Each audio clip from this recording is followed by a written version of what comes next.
Lo bueno que tiene la globalización es que las grandes distancias se vuelven muy cortas. Recuerdo perfectamente el día cuando en el estudio de radio nos llegó la primera carta de un oyente del otro lado del océano. Ese programa fue doblemente feliz. Por un lado, por saber que escuchaban nuestras historias desde tan lejos. Y, por el otro, porque la historia que nos contó generó mucho debate. Un debate que, durante varios días, no pude quitarme de la cabeza. Demonios, invocaciones, ¿casualidad o causalidad? ¿Fue una triste coincidencia? ¿O realmente hicieron algo que les ha perseguido toda la vida? Me gustaría saber vuestras opiniones.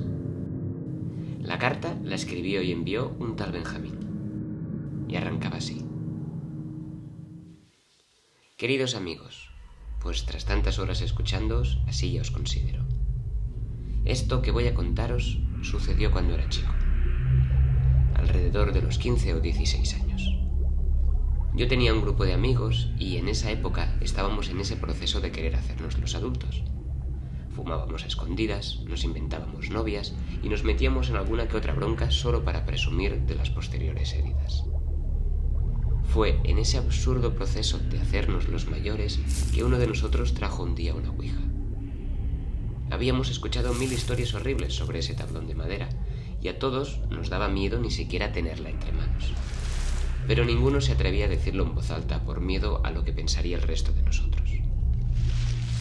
Fue por esa razón, la del silencio conjunto, que, sin saber bien cómo, nos encontramos un sábado por la noche en casa de Gaspar, aprovechando que sus padres iban a cenar fuera para descubrir qué tenía de verdad todos esos rumores sobre ella. En total éramos 5 chicos. Gaspar no era el líder de la banda, pero esa noche, como había puesto la casa, tomó las riendas de la situación y decidía en todo momento lo que se tenía que hacer. Los padres de Gaspar iban a volver tarde, así que teníamos tiempo de sobra. Vimos una película, cenamos pizza y tras beber un poco de alcohol que había traído Martín, nos sentamos en la mesa, alrededor de la ouija, planteándonos cómo debíamos empezar. Y ojalá, en ese momento, alguno de nosotros hubiera dicho lo que todos estábamos pensando. Ojalá hubiéramos dicho, oye, mejor no lo hagamos. Arrancamos como empiezan todas las películas de este estilo, preguntando si había alguien en la casa. Nuestros dedos estaban encima de la pieza triangular esperando, en realidad deseando lo contrario, que se moviera. Evidentemente el triángulo se movió, pero lo hizo sin ningún tipo de sentido. Martín, mi mejor amigo, se rió. Todos nos dimos cuenta que era él quien estaba moviendo adrede la pieza para asustarnos. Le reprendimos y entre risa y nervios volvimos a formular la pregunta. No ocurrió nada. Repetimos por tercera vez la pregunta. Y una vez más, silencio. Probamos suerte con 2 o 3 preguntas diferentes, pero tampoco hubo ningún tipo de resultado. Martín y yo nos levantamos, por un lado indignados por la falta de acción y, por el otro, tranquilos y alegres de que no hubiera ocurrido nada. Aprovechamos el momento de desconcierto y le preguntamos a Gaspar dónde estaba el baño y la cocina, pues Martín tenía sed y yo tenía que ir al baño.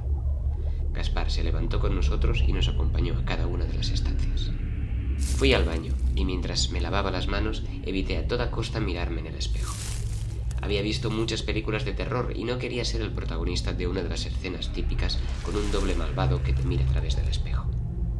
Nada más salir del baño, miré el reloj. Eran las 12:15 de la noche.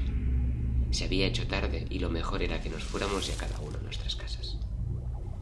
Mi intención era proponer que recogiéramos nuestras cosas, pero en ese momento escuché ruidos en el salón. Fui con paso acelerado y me encontré a los chicos muy alterados. Todo el grupo estaba reunido alrededor de la mesa. Martín estaba completamente blanco y Gaspar balbuceaba mientras intentaba construir diferentes frases.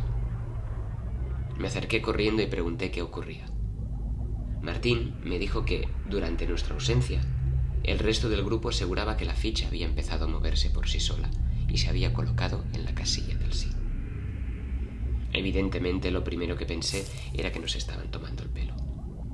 Pero aún así, pese a la falta de pruebas reales, no pude evitar que mi piel se erizara. ¿Pero tú has visto algo?, pregunté a Martin. Su cara era inexpresiva. Estaba completamente pálido, con un dedo encima de la pieza triangular. Únicamente me respondió: si retiro ahora el dedo, puede que libere al espíritu. No supe ni qué decir ni qué pensar, pero solo tenía una cosa segura: yo no iba a colocar la mano junto a ellos. ¿Con quién estamos hablando?, preguntó Gaspar. Seguidamente, el triángulo empezó a moverse.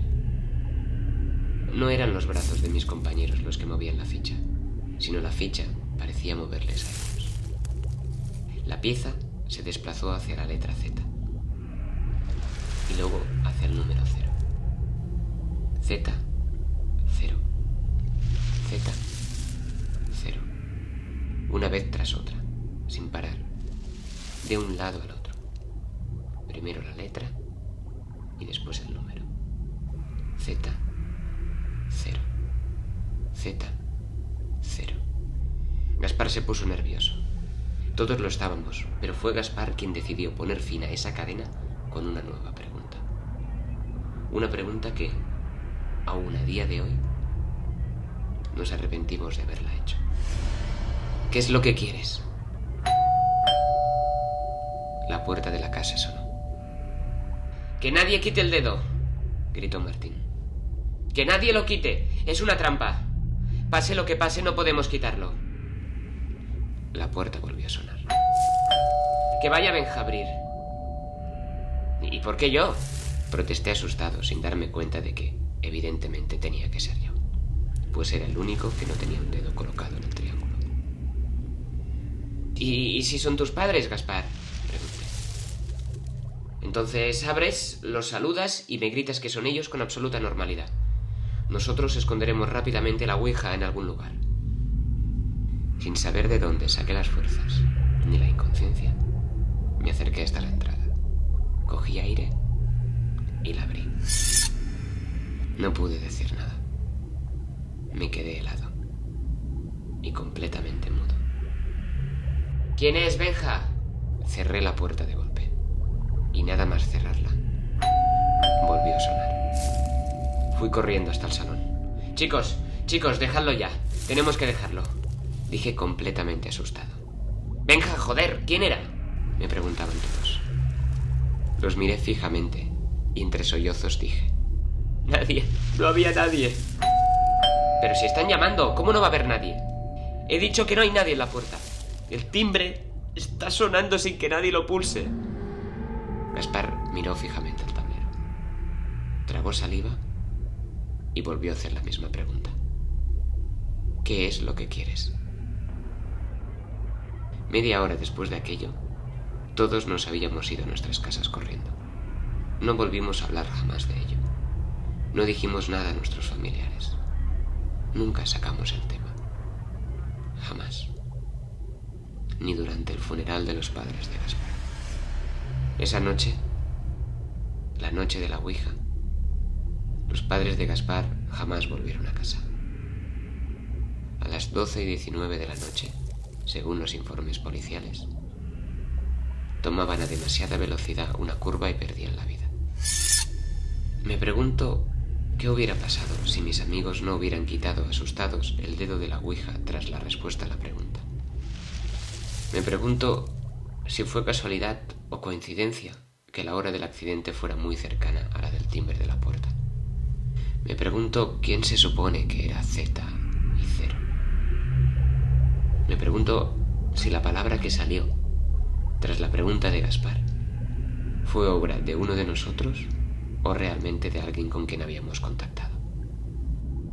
Quiero pensar que fuimos nosotros, como una joda de mal gusto, quienes formamos con la ouija la palabra padres. Quiero pensar que fue uno de nosotros y que no se atrevió a reconocerlo después por remordimientos. Quiero pensar eso, porque de lo contrario, tengo miedo de saber qué fue lo que invocamos esa noche. Así terminaba la historia de Benjamín. Recuerdo el silencio del presentador y de sus colaboradores al acabar de leer la última frase de la carta. El ambiente era frío. La historia nos dejó a todos pensativos. Recuerdo perfectamente la voz de mi jefe rompiendo el silencio. Recordaré siempre sus palabras y la pregunta que hizo. ¿Seguro que era un 0? ¿No sería otra letra? ¿No sería una O? ¿Z? ¿O? ¿Zozo? ¿Como el demonio?